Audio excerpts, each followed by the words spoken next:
இயேசுவின் நாமத்தினாலே உங்களை வாழ்த்தி வரவேற்கிறேன். ஒவ்வொரு நாளும் இந்த வீடியோ மூலிமா உங்களை காண்பதில் மிகுந்த மகிழ்ச்சி, மிகுந்த சந்தோஷம். நன்றாக இருப்பீர்கள் நம்புகிறேன், விசுவாசிக்கிறேன். இயேசு கிறிஸ்து நாமத்தினாலே உங்களையும் குடும்பங்களையும் ஆசீர்வதிக்கிறேன். இந்த நாளிலே ஒரு வேத வசனத்தை காண்பிக்கிறேன். 1 கொரிந்தியர் 3ஆம் அதிகாரம் 9ஆம் வசனம் சொல்லப்படுகிறது. நாங்கள் தேவனுக்கு உடன் வேலையாட்களாக இருக்கிறோம். நீங்கள் தேவனுடைய பண்ணையும் தேவனுடைய மாளிகையுமாக இருக்கிறீர்கள். ஆமென். பாருங்கள், நாங்கள் எப்படின்னா தேவனுடைய வேலையாட்களாக இருக்கிறோம்.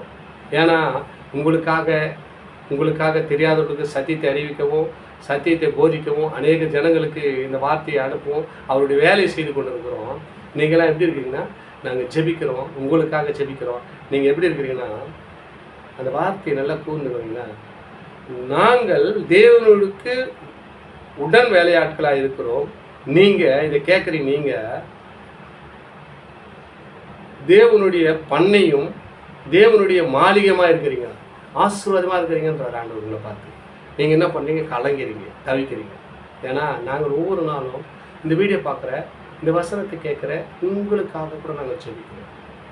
ஏன்னு சொன்னால், இந்த வீடியோ பார்க்குற குடும்பங்களில் கர்த்தர் வியாதியாக இருந்தால் அதை சுகப்படுத்தணும். அது இல்லாமல் கடன் தொல்லையாக இருந்தால் மாற்றி போடணும்.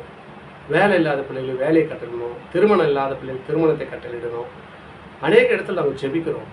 நீங்கள் ஜெபிக்க வேணும்னு சொன்னால் என்னுடைய வீடியோவில் என்னுடைய ஃபோன் நம்பர் வரும், அதை சொல்லுங்கள். நம்ம ப்ரேயர் பண்ணுவோம். நிச்சயமாக கர்த்தர் அதை வாய்க்க பண்ணுவார். ஏன்னா என்னால் ஒன்றும் முடியாது. என் ஏவுடைய நாமத்தை சொல்லி ஜெபிக்கிற வேலையிலே அங்கே விடுதலை உண்டாகும்.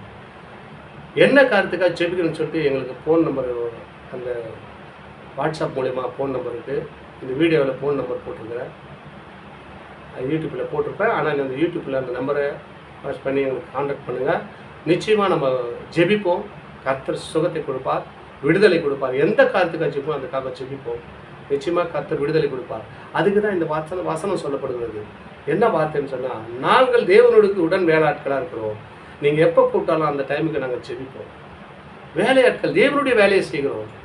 நீங்களோ எப்படி இருக்குன்னு சொன்னால், அந்த வேலையை நாங்கள் செய்யும்போது நீங்கள் தேவனுடைய பண்ணையும் தேவனுடைய மாளிகையமாக இருக்கிறீர்கள், ஆசீர்வாதமாக இருக்கிறீங்கன்றார் ஆண்டவர். உங்களை பார்த்தா எப்போதுமே நீங்கள் ஆசீர்வாதமாக தான் இருப்பீங்க. இந்த வீடியோ பார்க்குற, இந்த வசனத்தை கேட்குற உங்களுடைய வாழ்க்கையிலே குறைவுகளை நிறைவாக்குற இயேசு உங்கள் மத்தியில் இருக்கிறார். அவர் தான் பேசுகிறார். இப்போ உங்களுக்கு எதனா குறைவாச்சுன்னா நீங்கள் நேரடியாக எங்களோட பார்க்க முடியலனா தொலைபேசி மூலயமா எங்கள் நம்பரை கான்டாக்ட் பண்ணிக்கிறேன். அதில் வாங்க. ஆண்டவர் உங்களுடைய குறைகளை நிறைவாக்கும்படியாக நான் ஜெபிக்கிறேன். கர்த்தர் விடுதலை கொடுப்பார். நீங்கள் ஆசீர்வாதமாக வாழ போகிறீங்க. ஆமென். இந்த வீடியோவை தொடர்ந்து பாருங்கள். தொடர்ந்து பார்க்கணுன்னா சப்ஸ்கிரைப் பண்ண பாருங்கள். அநேக லைக் பண்ணுங்கள், ஷேர் பண்ணுங்கள். ஆமென். God bless you.